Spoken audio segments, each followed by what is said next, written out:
All right, this is part 3 of the second exam review.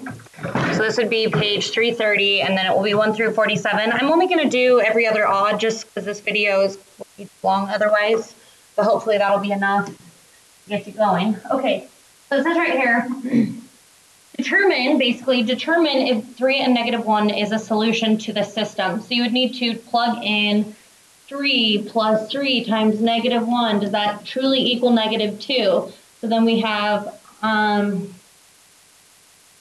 then we have 3 minus 3. Does that equal negative 2? 0 equals negative 2? No. So it didn't work here. So we already know this one's a no. So let's go to B, plug it in. 4 plus 3 times negative 2 equals negative 2. 4 minus 6 equals negative 2. It did work in this one. So let's check the second one. We have 2 times 4 minus negative 2 should equal 10. So that's 8 plus 2 equals 10. So that one works as well. So this one would count as a solution. So just make sure you check for both. It works for both equations. Okay, it says use the graph to determine the solution. Guys, with this, we know the system of equation is the xy point where these two lines are equal. So right here is our solution. So we would list it as an xy point, 4, 2. If you have a graph, it's really easy. Okay, it says solve by graphing. So we would just get these into y equals mx plus b form. The top one already is plus 2, then slope down 1 over 1, 2, 3, down 1 over 1, 2, 3. Okay, up 1 over 1, 2, 3. Okay, so there's our first line. Okay, now we get the second line into y equals mx plus b, so subtract x, 3y equals negative x minus 9, divide by 3. So y equals negative 1/3 x minus 3. And then down 1 over 1, 2, 3, down 1 over 1, 2, 3, down 1 over 1, 2, 3, up 1 over 1, 2, 3, up 1 over 1, 2. Okay, now looking at this, it looks like they never intersect. Now, how can we know for sure that these are never going to intersect? Well, notice their slopes are the same. Therefore, they're parallel lines, so they never intersect. So this one would be no solution. Okay, solve by elimination. So since we're solving by elimination, you would choose a variable to eliminate. So it looks like x and y are pretty equal in how we need to eliminate. I'm just going to eliminate x. I'm going to times this top equation by 3, the bottom one by 2. So the new top equation would become 6x minus 12y equals 24. My bottom equation would become negative 6x, looks like plus 12y equals negative 24. Then we're going to add straight down. So notice our x's cancel out. Uh-oh, our y's just canceled out. And we get 0 equals 0. So that is a true statement. Now remember, this is an infinite solution one, but we can't just say infinite solutions. So x, y is how we write our solution. We usually, if it's just a 2-variable one, we usually leave x as x. So x, comma, and then we're going to write what y equals to an equation of x. So we can go back to the top or bottom equation and rewrite it into y equals mx plus b form. I'm just going to do the top. So I subtract 2x. So then I have negative 4y equals negative 2x plus 8. Divide by negative 4. Very carefully, I'm going to simplify this. So notice this becomes positive 1/2 x and then minus 2. So now y, instead of y, I'm right what y is equal to. So 1/2 x minus 2. Because we know that the infinite solution one is saying, yes, we can plug in any number for x, but then our y will be on the line. So our answers will be on this line. Solve by substitution. So we have to do substitution. So I'm going to just get x by itself. X equals negative y minus 4. Then I can take that and plug it into the other equation wherever there's an x. 2 times negative y minus 4. When we substitute something in, everybody always use parentheses. Very important. So take your 2, negative 2y, it looks like plus negative 8, or minus 8, sorry. Minus 3y equals 12. I'm going to combine like terms on this side. So I have negative 6y minus 8 equals 12. So I have negative 6y. Let's see, did I do that right? Let's look here. I mean, I'm not going to freak out if I get a fraction as answers, but so let's just make sure though. Okay, so I subtracted y, plugging it in, negative 2y minus 8. Yep. Okay, so then I'm going to add 8. So then negative 6y equals 20, divide by negative 6. So then I get y is equal to, they both divide by 2, so that would become negative 5. They both divide by 2. Oh, they both divide by 2, so that wouldn't be 5. This would become negative 10 thirds. Okay, so y equals negative 10 thirds. Once again, if we get a fraction, it's not a huge deal. So then we go back to either the top or bottom equation and solve for the other variable. So I'm going to just go back up to the top one. So we have x plus y, which is negative 10 thirds, equals negative 4. So then from here, I'm going to add 10 thirds. So x is equal to negative 4 plus 10 thirds. Now to put this together, we're going to have to be able to do fractions by hand. So let's get a common denominator. So times by 3 times by 3. So x is equal to negative 12 over 3 plus 10 over 3. Combine like terms on top. So x is equal to negative 2 thirds. All right, so we'll write our final answer as an xy point. Where can I fit that? Right here, sure. Negative 2 thirds, comma, negative 10 thirds. Okay, great. Okay, so let's read this. The sum of two numbers is 56. The difference of the two numbers is 14. Find the two numbers. So this is a story problem where we would need to set up a true statement. Since there's two numbers we don't know, that's x and y. So this is the sum of the two numbers equals 56, and the difference of the two numbers, so x minus y equals 14. It says find the two numbers. So notice now we can use substitution or elimination. I'm just going to use elimination because notice your y's are already opposite. So I'm going to add straight down, and I get 2x equals, let's see, 56, 60, 70. So then x equals 35. So then if x equals 35, then we have x plus, oopsies. So I'm going to plug it into the top or bottom equation. It doesn't matter. I'll just plug it into the bottom, sure. We have 35 minus y equals 14. So I'm going to subtract 35. So I have negative y equals negative 21. So then y equals 21. So if y is 21, then we have x minus 21 equals 14. Plugging it into that second one, so I'm going to add 21. So then I have x equals 35. Okay. Oh, we already had x equals 35. What the heck am I doing? Well, at least we know we did it, right? So I had already solved for x, and I have y equals 21. Bless my heart. Okay. Sean and Randy ate lunch at Pizza Hut. Sean ate 3 slices of pepperoni and 5 slices of Italian for a total of 2,600 calories.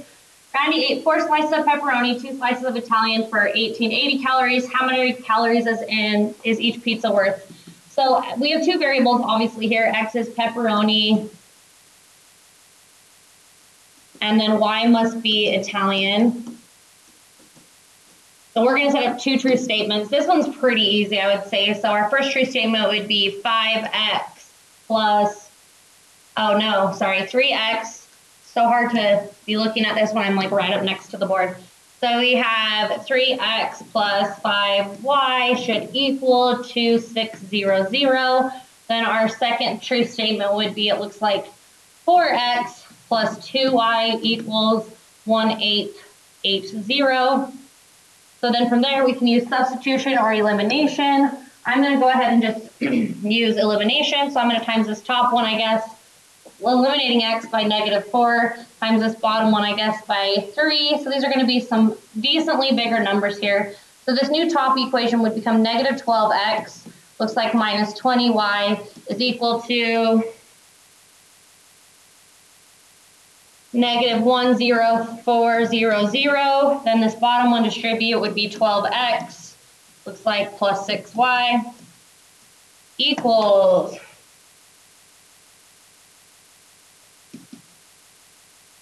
5640. So then we're going to add straight down. So then we have negative 14y equals, doing this math real quick.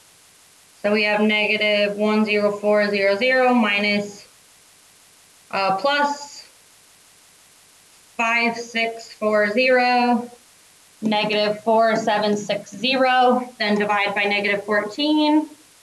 So I get y equals 340. So we know that Italian was 340 calories. So that must mean, let's go plug that back in. So we have into the top one, 3x plus 5 times 340 equals 2600. So then we're going to go ahead and go 3x plus 1700 equals 2600. So then minus 1700. So 3x equals 900. So then divide by 3. And we get x equals 300. So our pepperoni pizza must have been 300 calories. Now it would make sense, like, right, if you got a negative number as an answer for this context of this problem, that wouldn't make sense. So that would help you kind of catch if you did something wrong. The right triangle measure of angle y is twice the measure of angle x. Find the measure of angle x and y. So our true statement here would be, looks like, so we know that we have to have two true statements since we have two variables. It says right here, the measure of angle y is equal to twice the measure of angle x. Make sure you don't accidentally switch that, you know, so a lot of people will accidentally go x equals 2y. And then our second true statement is x plus y plus, we could do this two different ways. X plus y plus 90 equals 180 because all three angles of a triangle add up to be 180. So then we have x plus y equals 90 because we subtract 90.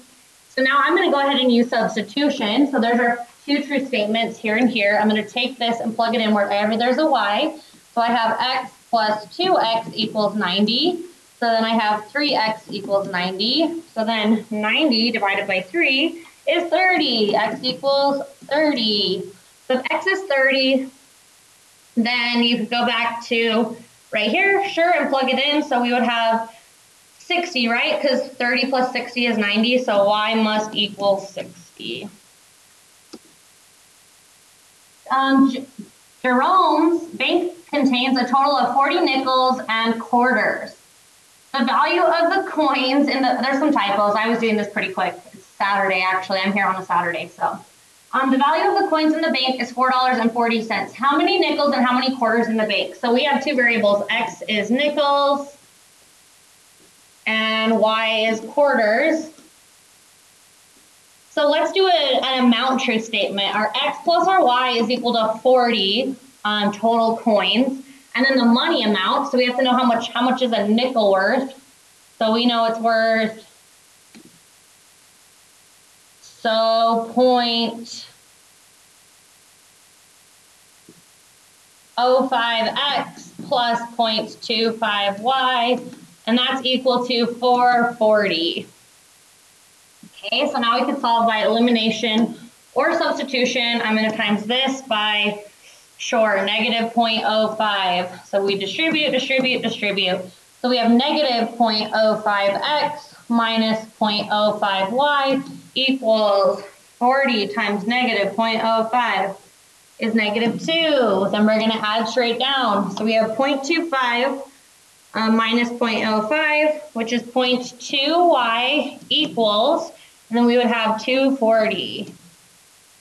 So then divide by 0.2. So y equals 240 divided by 0.2 is 12. So that must mean we have 12 quarters. If you have 12 quarters, then how many nickels would you have? So then go plug it in. Maybe the top equation, that'd probably be easiest. We have x plus 12 equals 40. So then we're doing 40 minus 12. So x equals 28. There must have been 28 nickels and 12 quarters. Verna invests part of $10,000 in stock, paying 6% simple interest annually. She invests the rest of the bonds, paying 4.25% simple interest annually. Let's see, I'm just reading this again. Oh, bonds. Okay, stocks and bonds. Okay, so it looks like if Verna will get this much in interest in 1 year, how much did she invest in stocks and how much did she invest in bonds? So X is stocks, Y is bonds. let's set up a amount true statement. So how much money was split up? $10,000 worth. So x plus y equals 10,000. And then our money true statement, so the amount of money she made. So make sure you're really careful. Don't put 0.65. That would be 65%.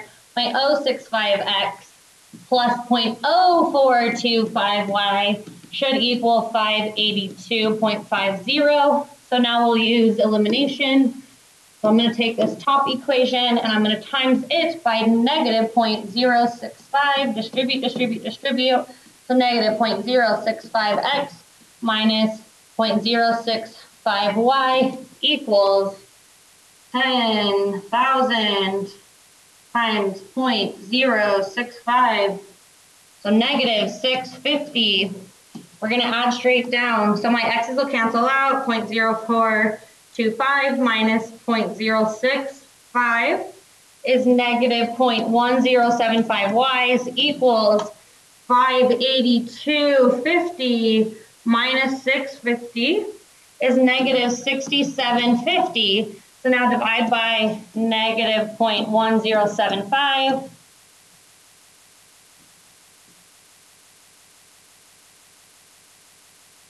And we get, what did I type in wrong here? That just doesn't seem like a likely answer. It came out kind of ugly. Let me push pause and reread this.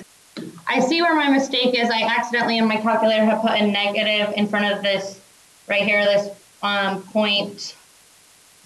So we got to erase this. It's actually not. So it is 67, negative 67.50, but when I was adding up, I got to re-add up 0.0425 minus 0.065. It just, the answer came out to be something that was like a way long decimal, and I figured that probably wouldn't happen.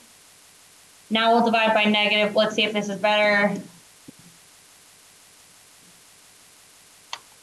So 67.50 divided by 0.0225. Yeah, that's much better. We get y is equal to 3,000. Okay, so that means in bonds, she's putting 3,000 in. So how much must she be putting in stocks? Well, go put it in right here, and it must be a total of 10,000. So 7,000 must have gone into stocks. Pretty easy. Okay, Pontiac enters Will Rogers Turnpike traveling at 50 miles an hour. 1/2 hour later, a Ford Mustang enters the turnpike at the same location and travels in the same direction at 80 miles an hour. How long will it take the Mustang to catch up to the Pontiac? When does it catch up, and how far will the cars have traveled on the turnpike? So this is a distance equals rate times time problem. So we have a Pontiac. We're going to set up distance equals rate times time for the Pontiac, and we have a Mustang. We're going to set up a distance equals rate times time problem for the Mustang. Here we go. So Pontiac enters Will Rogers Turnpike traveling at 50 miles an hour. So right now we know that R is 50. And then our time is we don't know. So let's call that Y. And then it says 1/2 hour later, the Ford Mustang enters the turnpike at the same location and travels in the same direction at 80 miles an hour. So this is 80. And then the time on this one would be Y minus 1/2 hour.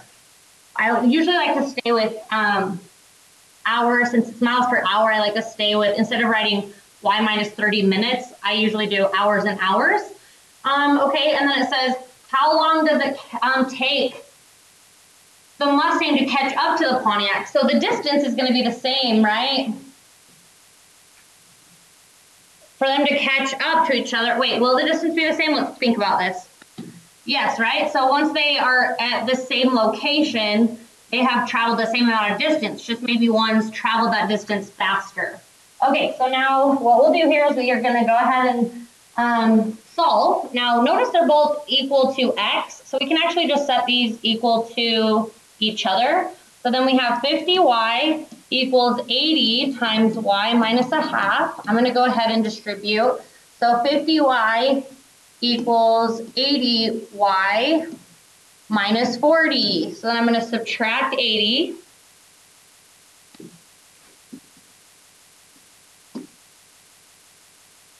So now I have negative 30y equals negative 40.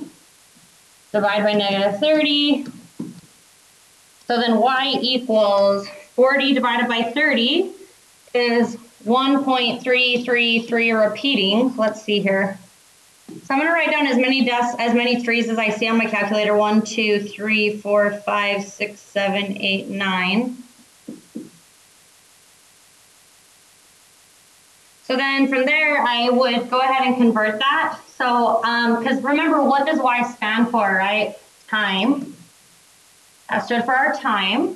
So then it took it 80, so I converted that. I times it by 60 minutes. So that's like 1.333 hours, right? So I'm going to just convert it to minutes, I guess, just so it's prettier. So that's 80 minutes.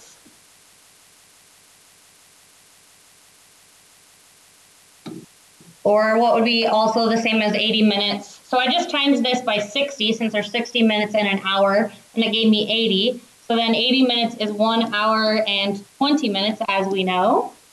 So then from there, it says, when does it catch up? After an hour and 20 minutes, it would catch up. They'll be at the same place. And then it says, how far will the cars have traveled? So you can go plug it into either equation. So 50 times by 1, we could do 1, let's just do 80. I'm going to convert it back. Wait, let's see. What do I want to do? Maybe I'll type in 1.333 again because I want to stay in hours. So how many threes is that? 1, 2, 3, 4, 5, 6, 7, 8, 9. So we need that. So 66 roughly. So D, I plugged it in right here, 50 times by 1.33333. So I get X is equal to 66.666 miles. So let's just say about 67 miles. And it really would have worked if we would have plugged it into the other one. As you would see, I'm going to even do it right now. 80 times by 1.333. I just got to make sure, type in the right number of threes, minus 0.5. Yep, and I get the same answer. So great. Hey, just set the lines. Oh, number 37. Okay, number 37, just look at your book. If you're wondering what problem this is, I didn't want to have to write it in. But all we have to do is set the lines. There's two equations of lines. Just set the lines equal and solve for t. I'm not going to go through that one. Okay, let's do 39. So it's a solve. So remember, with systems of three equations, what you're going to do is you're going to decide on a variable to eliminate. So usually I steer away from z, just because if it's an infinite solution one, we tend to do z as the infinite constant or whatever. So I'm going to go ahead and just maybe eliminate, I don't know, it doesn't matter. I guess y or x. Sure, let's just go with x.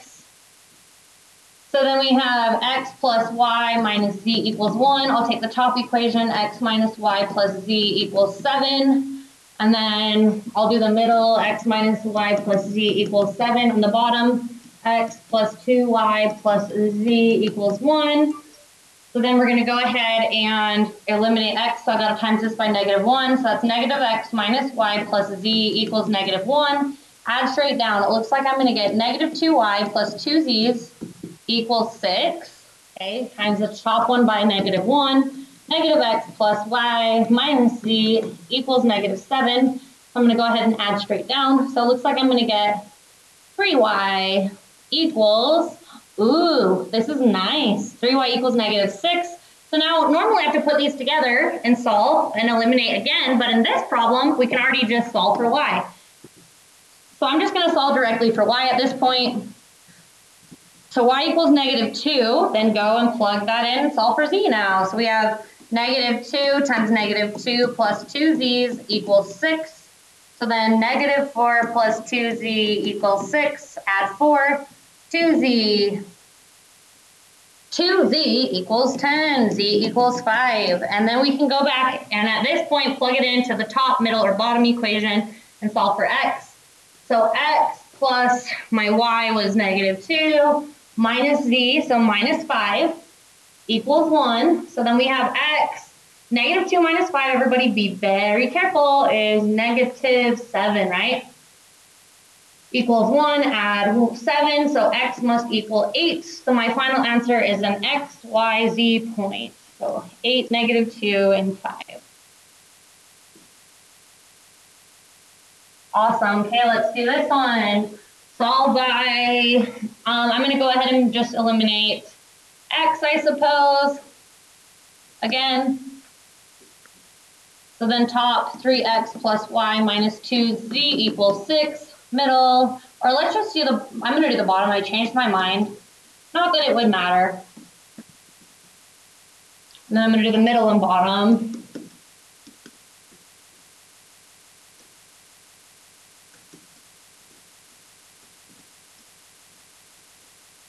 Okay, so I'm eliminating x, so I'm going to have to times this by 3. -3x looks like minus 9y. Careful, because a lot of people will accidentally say 6 there because they're just, I don't know, overthinking or not thinking quite enough, or just, you know, little error. So then we have plus 6z equals 42. So I'm going to cross this out so I can keep my mind thinking right, adding these together.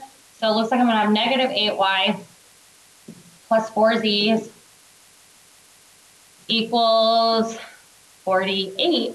48. Okay, let's go ahead and eliminate x. We can just add straight down. So it looks like I'm going to have -2y, right? Plus z equals 12. So now we're going to go ahead and bring this and put it right underneath. So -2y plus z equals 12. So then I'm going to use elimination to now either eliminate z or y. So I'll just go ahead and eliminate, doesn't really matter, I guess, z. So I'll times this by just -4, right? So distribute, distribute, and distribute. So that would give me positive 8y minus 4z equals -48. I'm going to cross that out and add straight down. 0 plus 0 equals 0. Oh, an infinite solution one. This is good practice. But then remember, for infinite solution, we can't write infinite solution. X, Y, Z. Choose a variable to remain the variable. So I'm going to choose Z. X, Y. Oh, what am I writing? I'm going crazy. Sorry. Actually, so we're going to leave it blank besides our Z. Z stays Z.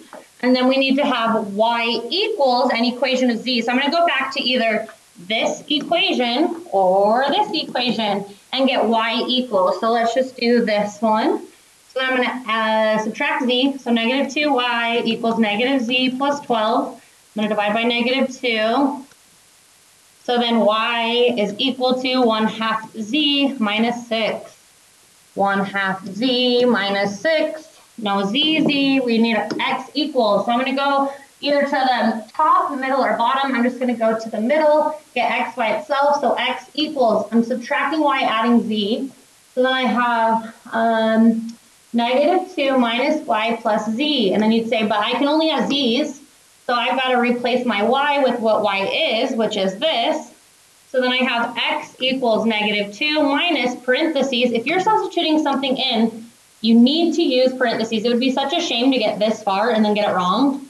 So minus, and then we have 1/2 z minus 6, and then we have our plus z. So I've substituted in what y is equal to in terms of z.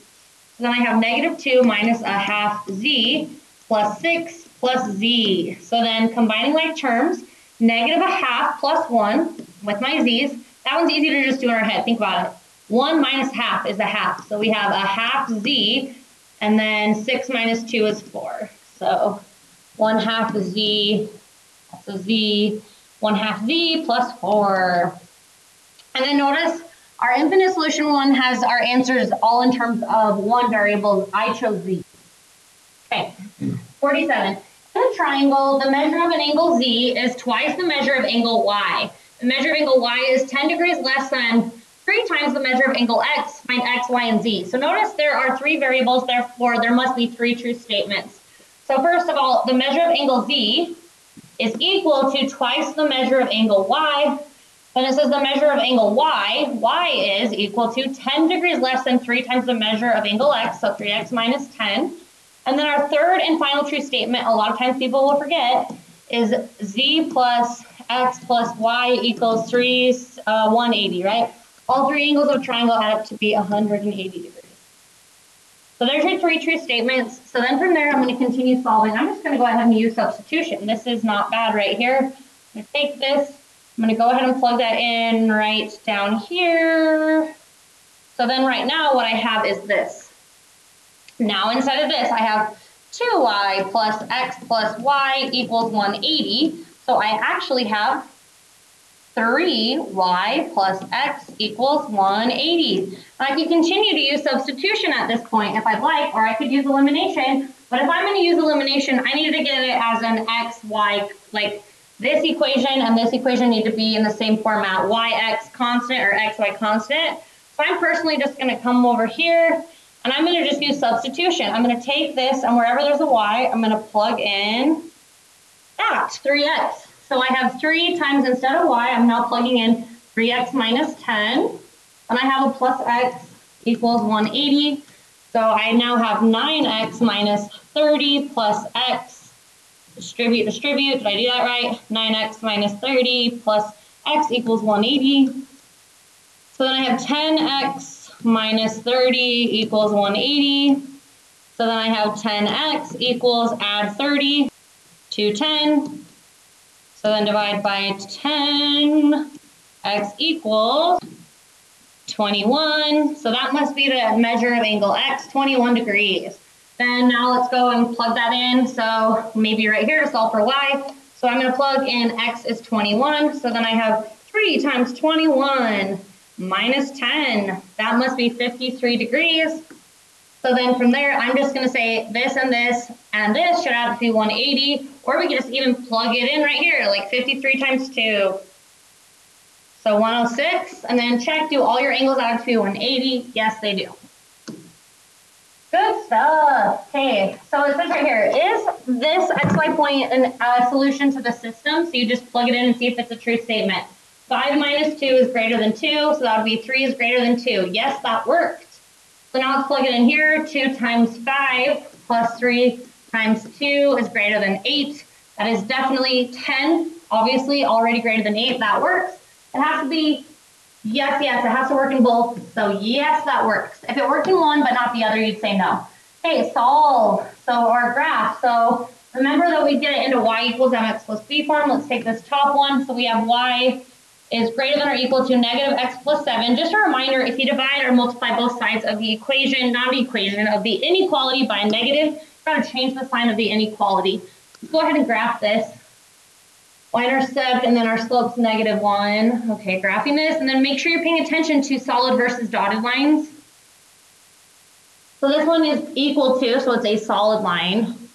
And then I'm shading above or below. So it says y value is greater than the line, so I'm going to be shading above. Let's go ahead and do the next equation. So get it into y equals mx plus b, so I subtract 2x. Negative y is greater than or equal to negative 2x plus 5. Divide by a negative. We've got to change our inequality sign. Y value is less than or equal to. Looks like that's going to become 2x minus 5.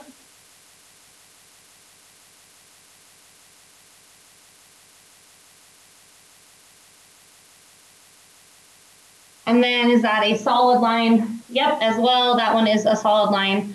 And am I shading above or below? Let's read it. Y value is below, so below. Now it's the intersection, so shading above but below, above orange but below red would put me in this section.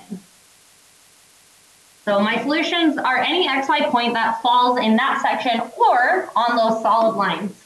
Okay, doing another one. Maybe we don't even need to do another one, but we're almost there, so stick with me, we're almost done. So we have negative y is greater than or equal to negative 2x minus 2, divide by a negative, change your inequality. Y is less than or equal to 2x plus 2. I have no idea if I was recording this last example because I pushed pause and then realized that it didn't look like it was even going. I'm so worried about that. So hopefully we're good.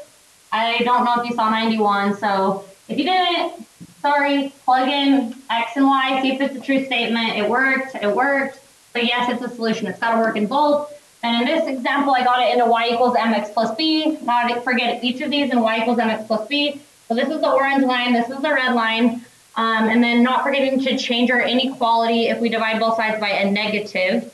So then right here I had to do that. And then we were shading above, it said y values above the line and y values below the line. See, y values above the line, y values below the line. And then I shaded accordingly. So our solutions will be anything in the shaded region or on those solid lines. I don't have any idea if that was recording when I did that problem. Oh, it is definitely a Saturday. Okay, so here,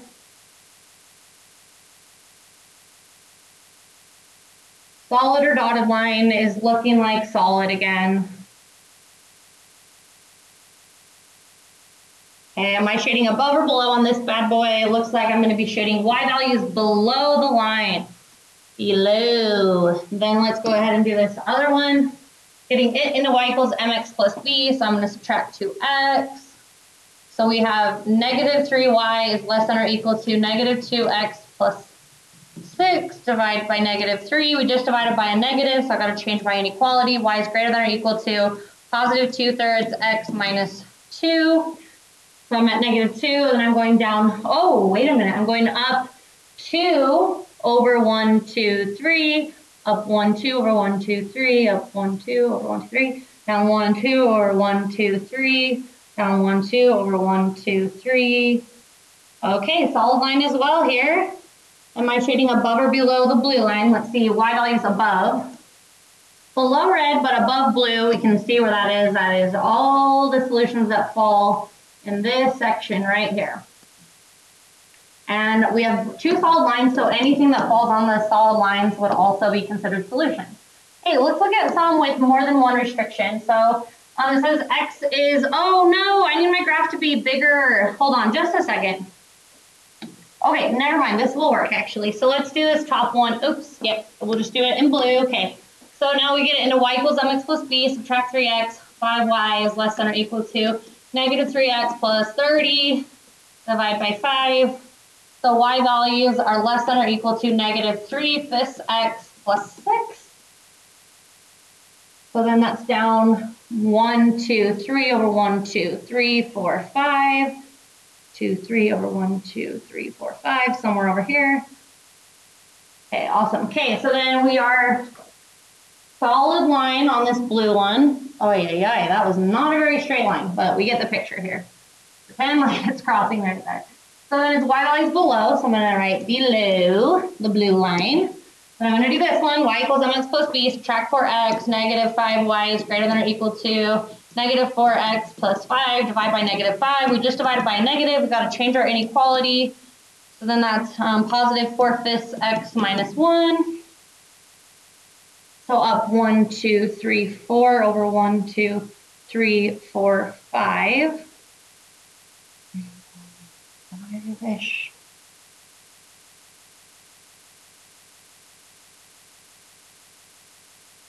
Okay, solid line, yep.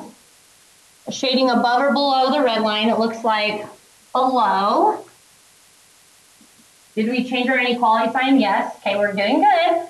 And then we also now have x is less than 8, so that is a straight line here like this at 8. And it's below, so we're shading to the left.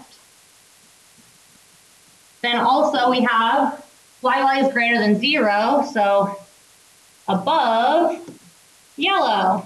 So now where would our shading be? Let's really concentrate here. Let's go ahead and say, okay, so it's below blue and below red, above the yellow, and to the left of orange. So we can see exactly where that's at, right here. Okay, good stuff. Okay, so I'm not going to do another example like that. I feel like you guys get the picture probably with those. So that is the end. So good luck, everybody. You're going to do great as long as you have done your part in doing the test review and studying that. So good luck.